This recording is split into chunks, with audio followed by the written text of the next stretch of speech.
Menta kasengi ka shitarik rempang arjar arpuar.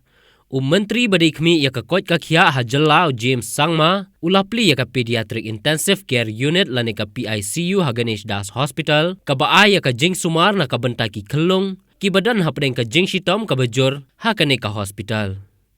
Ha kane kasengi ladon rengkat ru Principal Secretary jongka Health and Family Welfare Development Sampat Kumar IAS, DHS Dr. Amanwar, Medical Superintendent Dr. M. Bare, Dr. H. Giri, ka Secretary jongka Health and Family Welfare Department ka Kong RM Kurba, DHS Research Dr. H. Lindem, ki doktor, ki nurse, lambat ki nongtre jongka Paediatric ha Ganesh Das Hospital.